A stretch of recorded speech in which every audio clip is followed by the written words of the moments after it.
Hello, good morning, good afternoon, good evening, everyone. Welcome to this month's Connect with Control-M. Today, we will be talking about Control-M Automation API Advanced. My name is Ruben Villa, and I support Control-M products for distributed systems in the Americas. I have been working at BMC for about 5 years. Helping me today, I would like to introduce Neil Blanford and Cody Belcher as panelists. If you have any questions at any time during this presentation, please feel free to enter them in the Q&A panel, and we will cover them at the end of the session. If you would like to save today's presentation, you can do it by going to File and Save it as PDF. Now, let's take a look to the agenda. This is the agenda for today. Today we are going to talk about the WorkBench, what it is, how it works, how you can use it, how this can help you with your work. As well, we will be talking about Control-M and DevOps methodology, how DevOps can be integrated with Control-M using Automation API. As well, we are going to do a little demonstration about the usage of the WorkBench, and we will have a little demonstration on how DevOps integrates with Automation API. We will have tips and tricks slide as well, and we will finish with the Q&A session. Now, here we have the WorkBench overview. So the WorkBench is going to help you to test the syntax of your JSON files, and as well to test the API commands, the Automation API commands, or even the REST API commands. Now, the WorkBench is a virtual machine, so this can be installed on your PC or can be installed on an external environment. This only requires to have a VirtualBox machine. Now, from your PC, having the WorkBench on your PC as well, you can have the CLI installed, or you can use the REST API commands, like any other REST API server.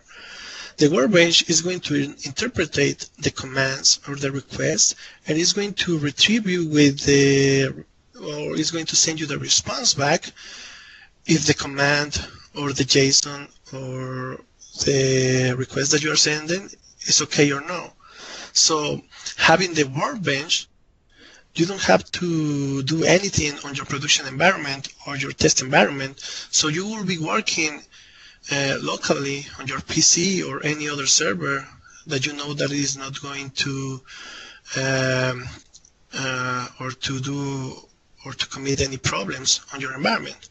So you will be testing the JSONs, you will be testing the commands, and when you are ready, you will be doing the switch of the connection to the Enterprise Manager server, your production environment or your test environment.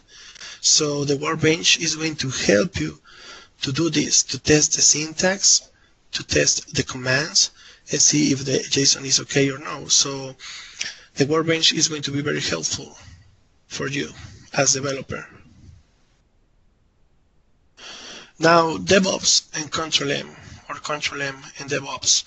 As we know, DevOps is a methodology to give the developers more freedom to work on their programs or applications code with the no need of asking to anyone as in the operations or schedulers, in this case Control-M, to implement the jobs in a Control-M environment. So the developer is going to be or to have a request from the business about building an application. So the developer is going to build the application, and after that he finished the application and he finished their own tests, the developer has to send the request to the scheduler or to the operator to put the job flow in Control-M and having executing this new application that they have built. And as they are sending the request to the scheduler or the operators, maybe the request is going to have some little details that the scheduler is going to reject the request, right? So the developer is going to have to fix the request and then send it back to the scheduler again. And then after that the request is okay, the scheduler is going to test this job flow in Control-M. And then the scheduler is going to send back the results to the developer to see if everything's okay. If that is not okay, then again the developer has to send again the request, and the scheduler has to do again the test, and this will create a lot of time for the application to be finished. With DevOps, using Automation API, the developer is going to build the job flow using Automation API. The developer knows how to code, so Automation API is working as code, the job as code. So at the same time that the developer is building the application, he's going to build the job flow, and as soon as he is doing the testing of the application, he's going to do the testing of the job flow in a Control-M environment or a WorkBench environment that we have seen before. So with this, we are going to decrease the time of the implementation. We're going to improve the process. The developer is going to have faster results on the tests, and everything is working as code, as a developer knows. Now, we are going to do a little demonstration about how the WorkBench works, how you can connect, and we are going to have a little program on C#.NET that is going to connect to a production environment, an enterprise manager machine, to put in place some job definitions.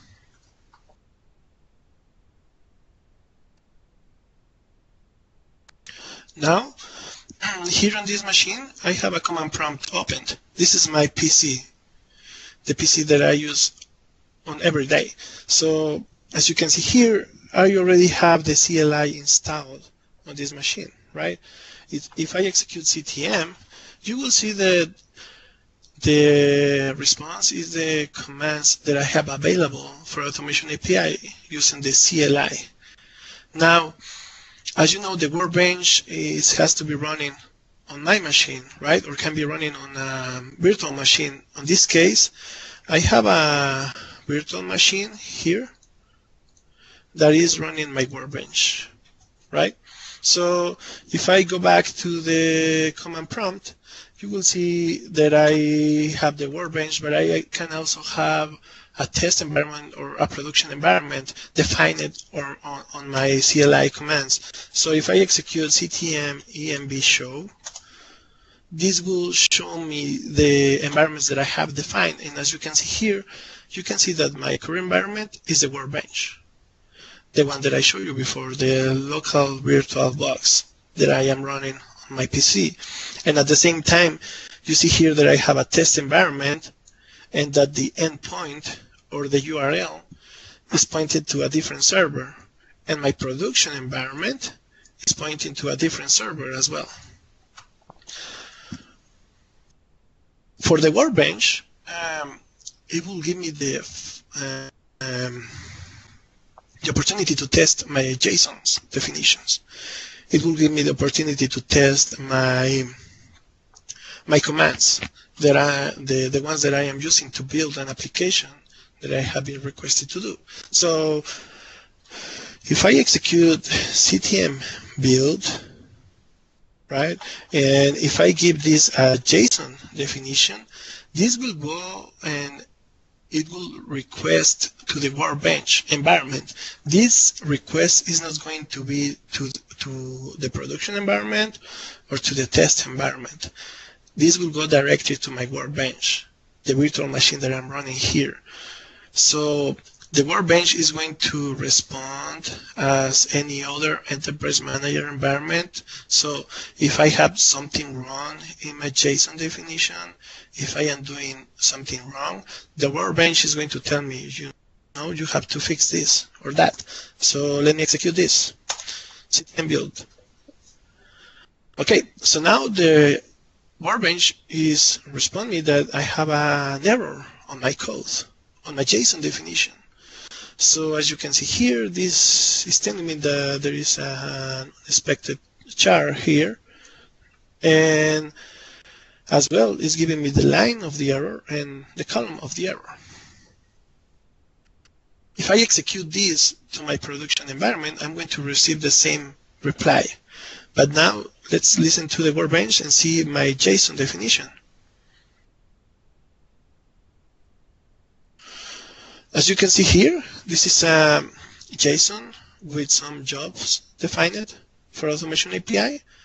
The regular definitions as the months, days, and action and failure, and undo actions, and the job flow as well.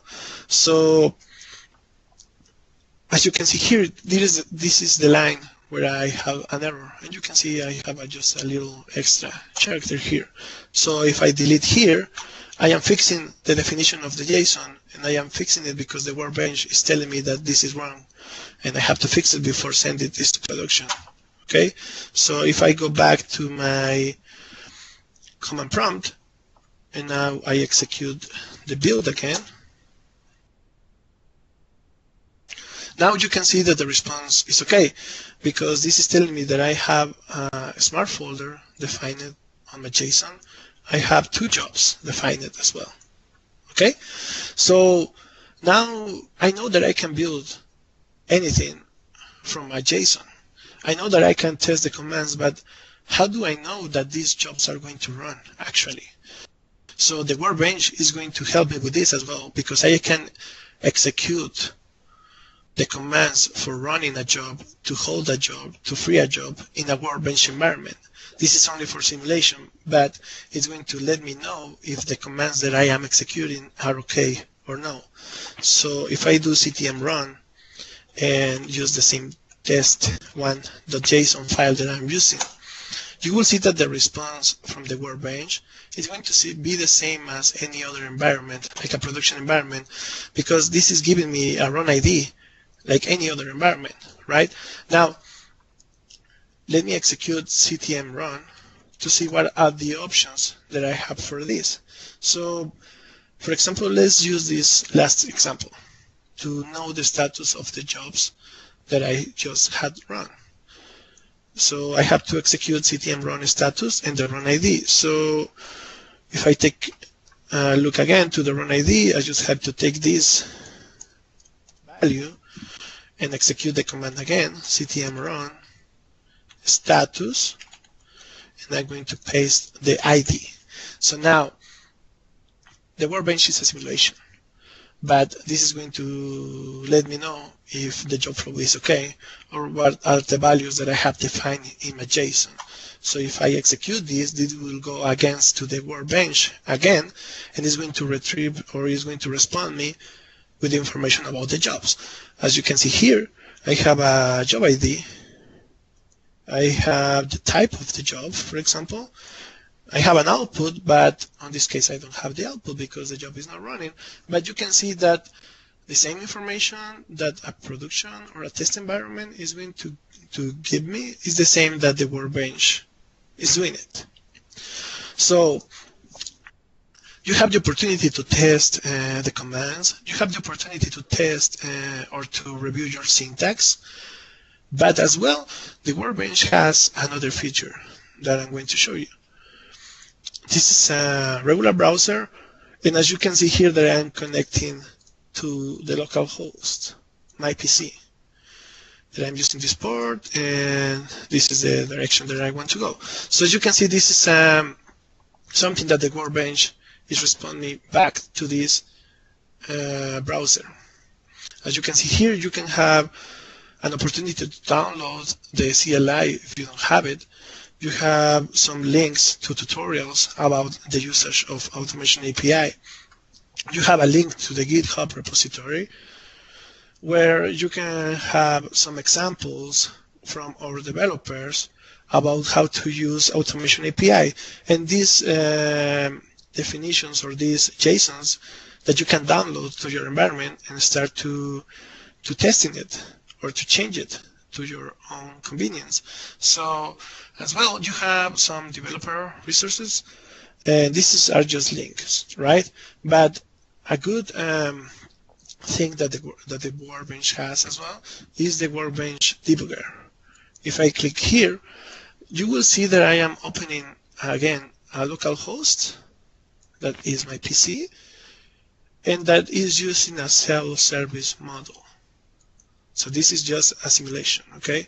So let me go back here, Workbench debugger.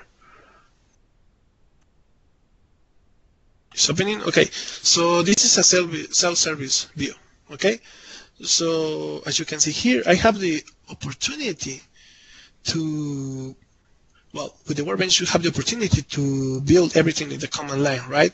But if a developer wants to see how a job flow looks like in Control-M, he can do it against the Workbench using this self-service little model to select a job definition from here. Let me go to my example. Here, test 1, the one that I'm using. I'm going to open it. I'm going to click on Run. And you will see that the Workbench is interpreting this definition and is printing back the job definition as any other Control-M environment. As you can see, for the developer that is building this backup application, he's building 2 jobs and 1 smart folder. Okay? And all that I'm doing right now is against the Workbench. I can easily change to my production environment here, ctm env set production. And now you can see that I'm running, or the commands that I'm going to run are going to directly to my production. Now that I know that my application is going to run okay. But this is just to show you how you can switch easily between environments here with the CLI. Now we're going to see how DevOps can work with Control-M. Here I have a .NET application that I am building, or that I already built, that is going to create a little backups on my company. So the business has this need to create backups. But the developer that already finished the application, they know, or he knows that the application is going to run and everything is going to work okay with the backups. But he has the need as well to schedule these backups on, let's say, a month ahead or something like that. So he's going to use Control-M to do this, but without having the need to send the requests to the schedulers or the operators to build the job, to test the job flow, and to giving back the results to the developer. He's doing it with Automation API. He's doing it with DevOps. So if I run this application, I'm going to show you a little bit about this code that I have here, how this works. So this is a simple backup application that is going to simulate a backup. So I'm going to enter some values here, backup as well. So I'm going to select any date, like December 15. So the application is working, right? As developer, I know that the application is working, but now I want to connect to my production environment now that I did the test in my Workbench. Okay, so I'm going to use REST API to connect to my production environment and to send these job submissions. And we are going to see how this looks like in a Control-M environment. So I'm going to click on Submit. And I'm not going to explain all the code here, but as you can see here, these are the regular information that we see before about the URL. Here, this code needs 2 URLs, but You can see here that as well I have the username, the password, and all this coding. So if I continue going through here, you will see that I'm building a connection using application JSON as the content type and using a post method. So as you will see here, if I continue going down here, you will see that it's going to connect right here to my Enterprise Manager production environment, right? So I am using the same information here about the URL and everything as I am using it here, right? So I'm connecting to this environment now. I am connected to this, and now I can set the job definitions that I have here on the JSON file. So if I continue, let me get back to this tab. I'm going to click on continue. Well, here's the little simulation about that the backup was submitted, okay? But let's see how this looks like in a Control-M environment. So as you can see here, the jobs that I already run in my workbench as well are already run in my production environment. This is a Control-M environment that is waiting for all these requests from the Automation API. So this is how DevOps integrates with Control-M and Automation API. This is how DevOps gives the opportunity or all the facilitations to the developers to be able to do the job definitions or to test the job definitions, the job flows against a production environment, or they can use the workbench to do the testing and everything. This is how Control-M works with DevOps. Now, let me get back to the slides. As you saw, we already talked about Automation API in an advanced way, and about how you can use the workbench and how you can use the DevOps. But now let me give you some tips and tricks, because we already have a connect with Control-M Automation API that we did on the last months, about how you can use the CLI, how you can build some JSON definitions. We have some examples in there about how you can use more the CLI. As well, here you can see that we have a getting started guide, and this guide has all the information that you need to use Automation API, because this has the installation steps, links to the VirtualBox, for example, if you want to use the workbench, code examples, and all that you need to work with Automation API. And as well, as you can saw in the workbench debugger, we have the GitHub repository. Remember that GitHub is something from our developers, that we are giving you some examples about how you can work with JSON to build your applications. As well, we have examples about how you can use Python to connect to Automation API, or how you can use the core commands to connect. And you can take that information from there and use it as we did it, for example, in a C# language program. I hope that this information provided was useful,